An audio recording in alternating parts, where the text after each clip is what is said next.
Coucou tout le monde, super contente de vous retrouver aujourd'hui pour cette nouvelle vidéo. Alors, dans cette vidéo, je vais vous partager une recette de granola maison. En ce moment, j'essaie de faire attention à mon alimentation et du coup, j'essaie vraiment de tout faire par moi-même, dont les céréales le matin. Donc voilà, je vais vous partager ma recette de granola maison. J'ai également décidé de tester un produit ménager dont on entend parler un peu partout sur les réseaux sociaux. Et du coup, j'ai voulu faire mon propre avis. Donc je l'ai testé pour le nettoyage de mon four, ma hotte ainsi que mon évier. Donc voilà, je vais vous dire ce que j'en pense réellement. Donc c'est parti. Alors pour la recette du granola maison, vous aurez besoin de 200 g de flocons d'avoine, des noisettes, donc moi j'ai pris des noisettes déjà tout prêt, hachées et grillées, une banane bien mûre et du sirop d'agave. J'ai décidé d'y ajouter pour de la gourmandise un peu de chocolat noir. Donc je commence par découper la banane en petits morceaux dans un bol, j'y ajoute le sirop d'érable et je mélange le tout. Donc bien entendu, vous faites en fonction de vos envies, c'est-à-dire que si vous n'aimez pas la noisette ou la banane, vous pouvez compléter par de la compote de pommes ou des fruits secs, ou voilà, peu importe, mais faites selon vos envies. Donc là, dans un grand bol, j'ai mélangé le flocon d'avoine avec les noisettes et j'ai décidé d'y ajouter quelques graines supplémentaires. Je coupe le chocolat noir en petits morceaux, puis je viens l'ajouter à mes produits secs.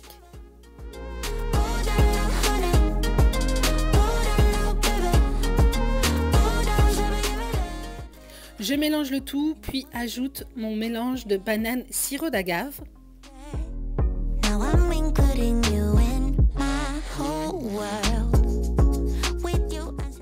Le mélange était un peu trop sec à mon goût, du coup j'ai décidé d'y ajouter une cuillère de sirop d'agave supplémentaire.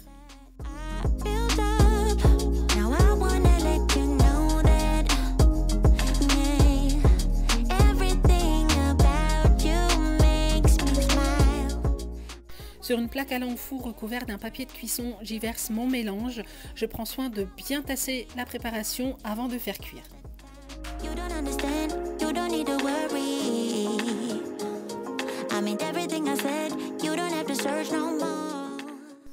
Puis j'enfourne une vingtaine de minutes à 180 degrés. Une fois que c'est cuit, je vais laisser refroidir, puis je vais couper grossièrement. Donc le granola maison se conserve super bien, vous pouvez le mettre dans une boîte hermétique et le conserver pendant plusieurs jours sans problème. Donc moi j'aime bien l'utiliser dans du yaourt nature le matin ou même dans une compote. Franchement les flocons d'avoine c'est source de fibres et ça cale super bien.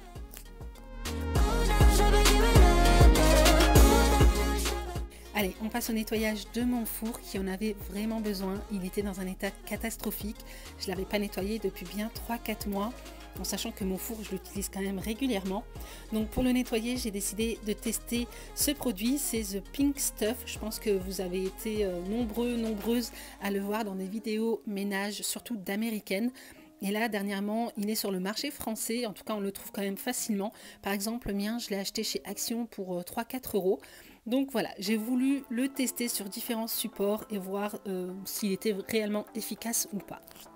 En tout cas, j'aime beaucoup la texture. C'est une sorte de pâte, un peu comme de la pierre d'argent. Donc il suffit simplement d'en mettre un tout petit peu sur un chiffon et de l'appliquer. Donc ça mousse super bien.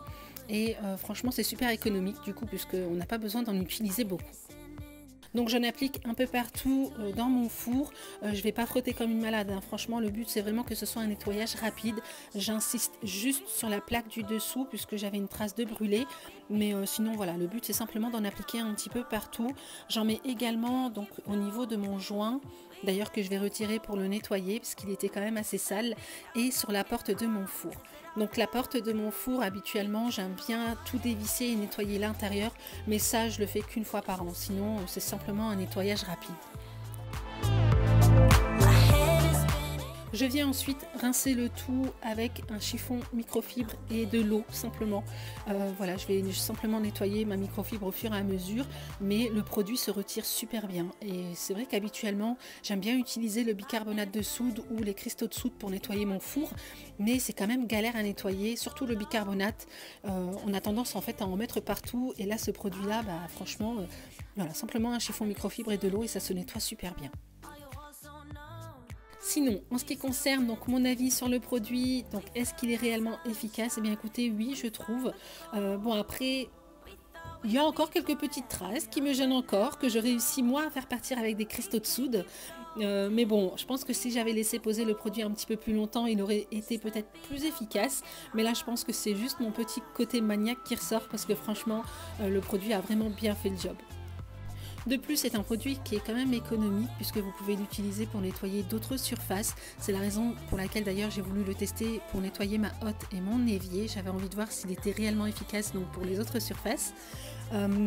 Et il est vegan, donc après franchement pour être honnête avec vous, j'ai pas été lire l'étiquette à fond, j'ai pas été voir s'il était 100% naturel ou pas, j'ai juste vu qu'il était vegan, c'est tout. Moi ça m'a suffi.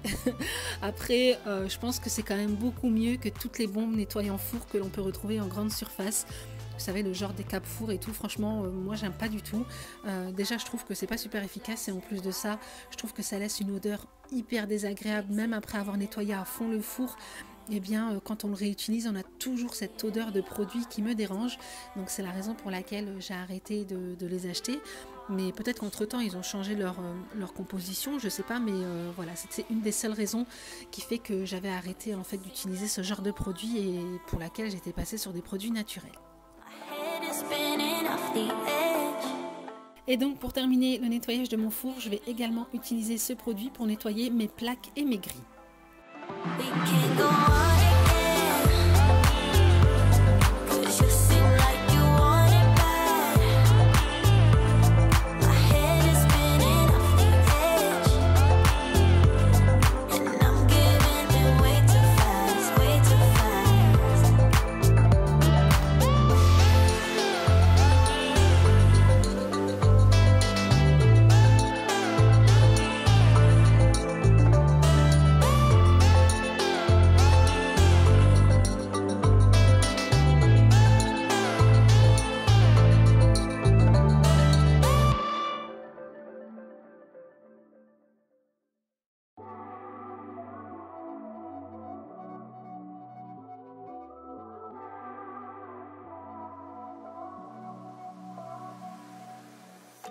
Et donc voilà le résultat après avoir nettoyé mes plaques et mes grilles. Donc franchement super satisfaite, je suis contente. Ça m'a pris 20-30 minutes grand maximum pour tout nettoyer et le résultat est plutôt nickel. Après je tiens à préciser que mon four date de 2011, donc franchement moi je le trouve nickel pour un four qui date depuis plusieurs années. Après c'est vrai qu'un entretien régulier et les bons produits font vraiment bien le job, surtout si vous avez un four bien encrassé. D'ailleurs je vous avais fait déjà d'autres vidéos au sujet du nettoyage du four, donc si vous ne les avez pas vues, je vous les mettrai en barre d'infos. Allez, on continue le test de ce produit pour le nettoyage de ma hotte. Dieu seul sait à quel point c'est hyper compliqué d'avoir une hotte en inox qui brille. Donc c'est la raison pour laquelle j'ai voulu le tester sur ma hotte. Donc j'en ai appliqué un petit peu partout avec un chiffon microfibre humide. Puis je suis venue rincer à plusieurs reprises. J'avais un peu de produit qui restait coincé au milieu des bordures là, de ma hotte. Du coup j'ai simplement utilisé une brosse à dents pour retirer l'excédent. Puis au dernier passage de ma chiffon microfibre humide, eh bien j'ai séché immédiatement avec un chiffon microfibre sec pour éviter les traces. Et donc là, comme vous pouvez le voir, c'est nickel, il y a zéro trace. Franchement, je suis super agréablement surprise.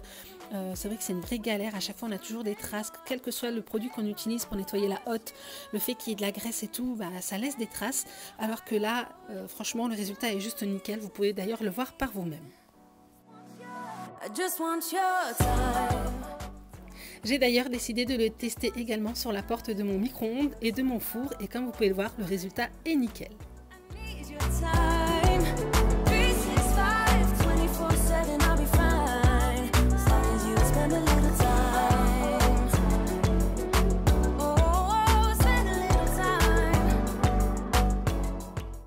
On passe ensuite au nettoyage de mon évier. Alors pourquoi j'ai voulu tester ce produit sur mon évier? Tout simplement parce qu'on le dit nettoyant multisurface, et j'ai voulu voir s'il était réellement efficace contre le calcaire. Et rien de mieux qu'un évier pour tester un nettoyant calcaire, puisque c'est vrai que franchement on a toujours des traces de calcaire, que ce soit avec la vaisselle qui sèche et tout. Enfin voilà, le calcaire s'incruste vite. Après, pour être honnête avec vous, c'est vrai que moi, mon évier, je l'entretiens quand même assez bien. Je le détartre quand même régulièrement, donc voilà, j'ai pas forcément de gros problèmes de calcaire, mais vous verrez que là, ça faisait quand même quelques semaines que je l'avais pas nettoyé à fond et j'avais quelques traces, notamment au niveau du mitigeur, donc on va voir s'il est bien ou pas. Donc là, j'utilise une brosse à dents pour bien nettoyer, puisque voilà, la psychorigide maniaco-dépressive a besoin que tout soit nickel. Donc voilà, là, je nettoie bien. J'utilise un goupillon pour nettoyer en fait l'intérieur de mon siphon. Je vous avais partagé une vidéo pour nettoyer l'intérieur du siphon. Je ne sais pas si vous l'avez vu, mais je vous mettrai le lien en barre d'infos où en fait on peut dévisser le bouchon là pour nettoyer l'intérieur. Moi je le fais une fois par an, sinon le reste du temps franchement c'est un nettoyage rapide comme ça. J'utilise également tout ce qui est bicarbonate de soude et vinaigre ménager pour nettoyer l'intérieur. Donc voilà, je le dévisse vraiment qu'une seule fois par an. Donc après avoir nettoyé après avoir appliqué le produit sur toute la surface, je me rends compte que je parle beaucoup, hein, désolée.